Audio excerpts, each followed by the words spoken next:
Shalom, just once again, it's coming back at you through the spirit and power of Yahweh, Bahashem Yahushai, Bahashem Rakakwadash.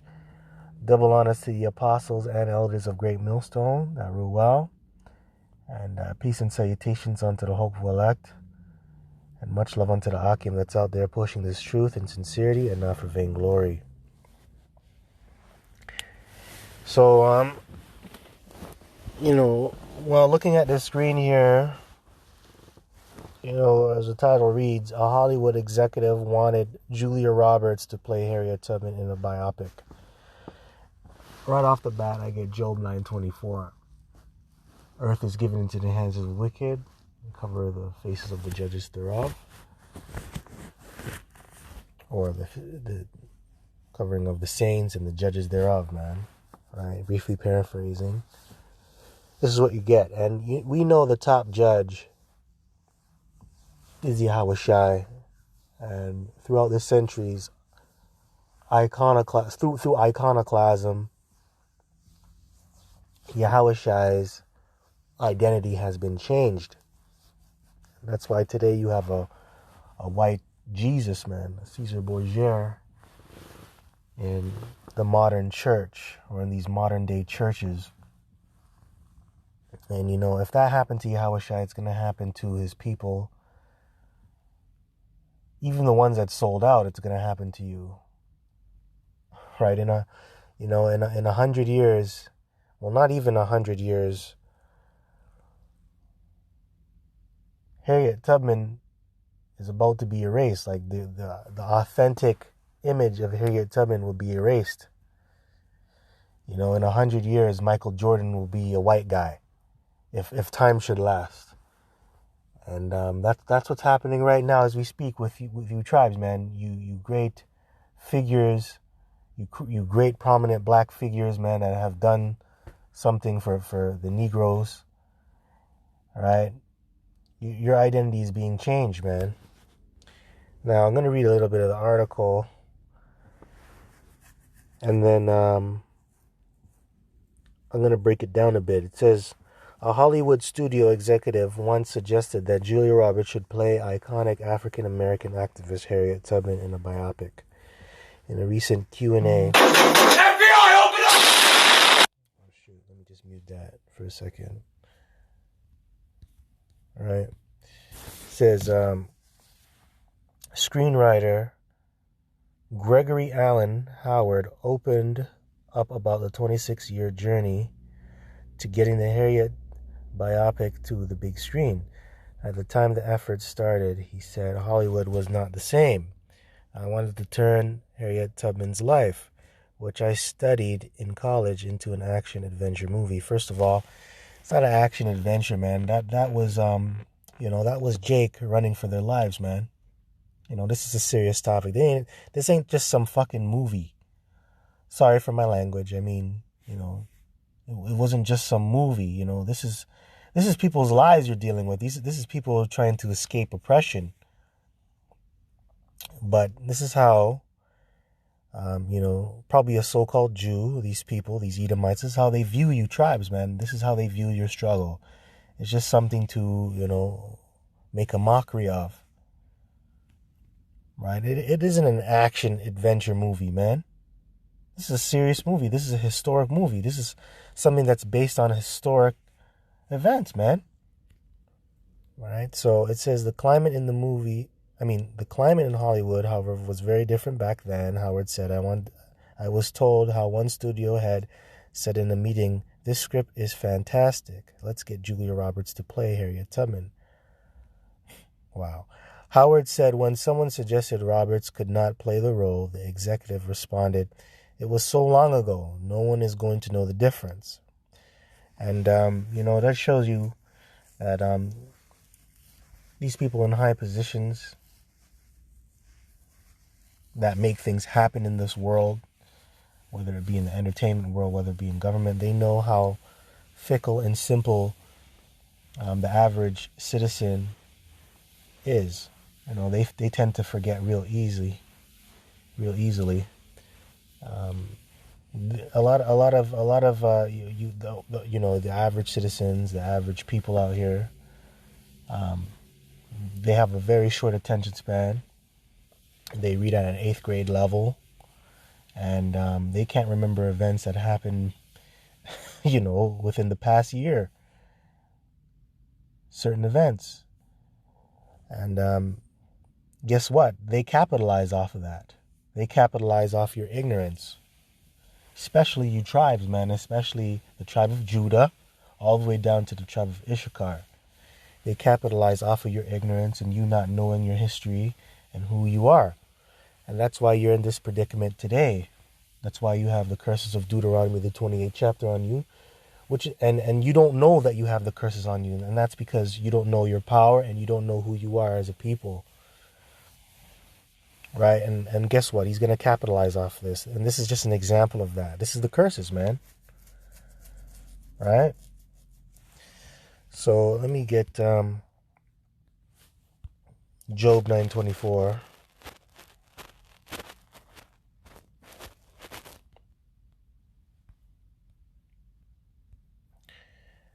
Job 9:24. The earth is given into the hand of the wicked. He covereth the faces of the judges thereof. If not, where and who is he? That's right. And the earth is given into the hand of the wicked. And who's the wicked? Starting with the nation of Edom. You Edomites, man. From the top banking families all the way down to the ordinary Edomite. The Joe Six-Pack.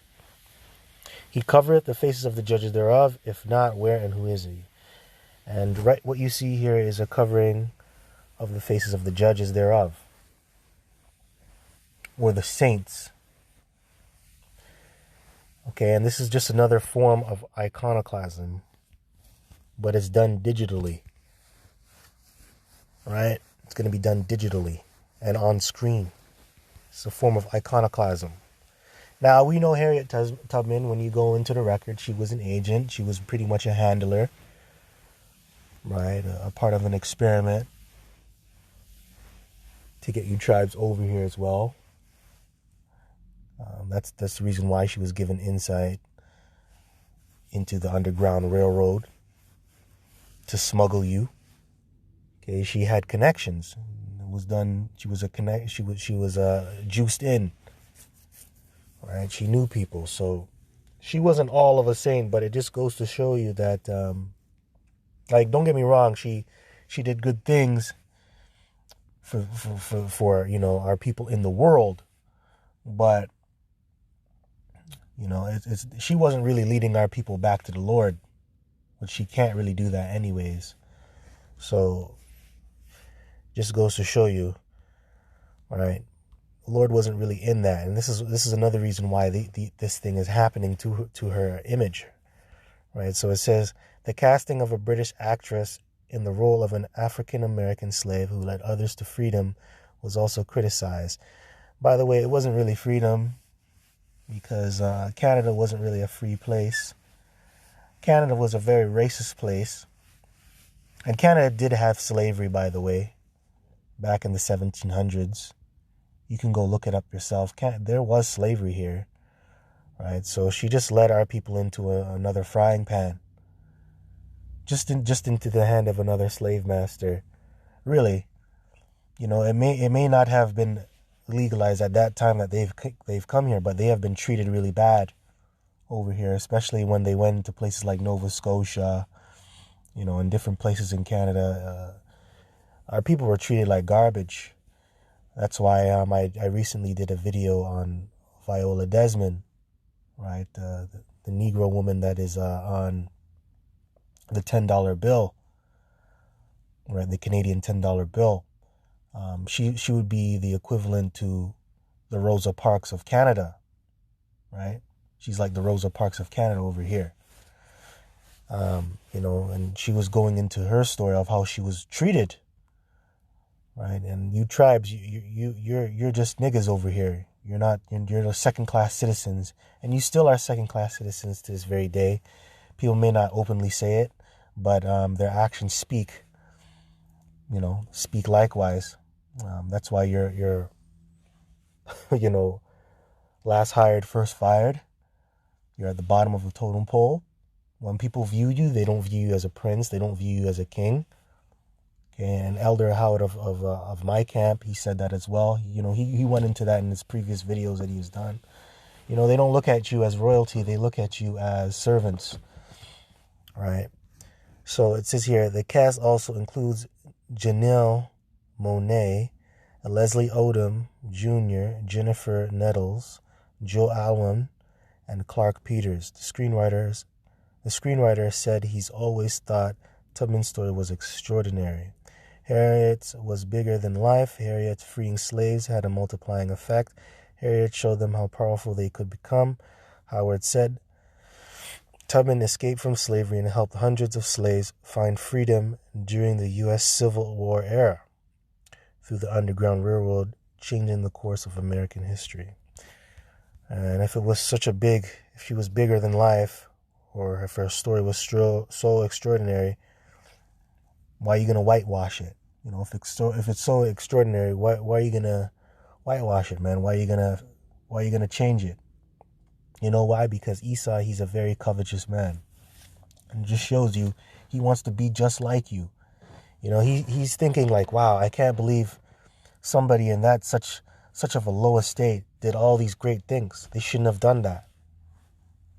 And it makes him very envious towards that. So let me get, but the Lord, Yahweh Bashem Yahushai, he requires of the things that's past. That's in Ecclesiastes 3. I believe it's 3 and 12. Or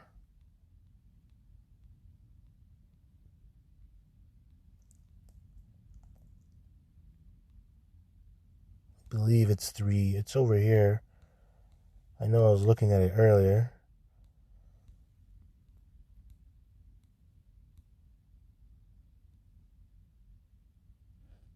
Oh, maybe it's Ecclesiastes 1.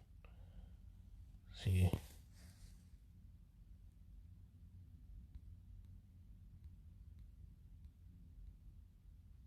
I have to search it now. Give me 1 second, Slakia. I hate that, man. Brain frog. I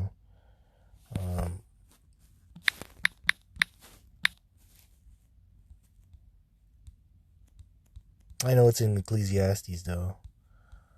Just couldn't remember. Salak. I was just there. Never mind. So this is Ecclesiastes chapter 3, verse 15. That which hath been is now, and that which is to be hath already been. And Yahweh Bashem Yahushai requireth that which is past. So the Lord, he requires what has happened in the past. He requires the old ways. And a part of the old ways is really following the law, statutes, and commandments. The oral law, which turned into the written law that was given to you Israelites. And he requires you to be established in that right place, because we were once rulers. We were a great people. And what we were doing, we were worshiping the Lord.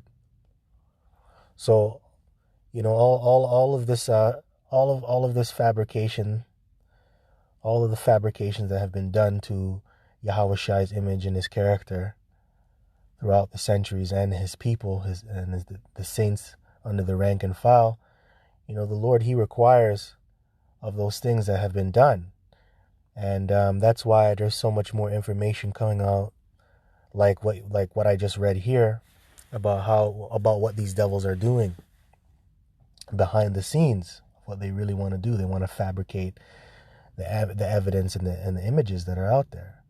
That's why Yahweh Shai's name is being brought forth out in the limelight by his men, his prophets. That's why you're seeing more images of Yahweh Shai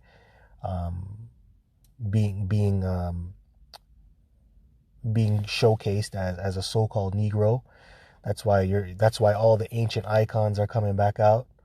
You have books, you have authors, right, that are coming out with this information.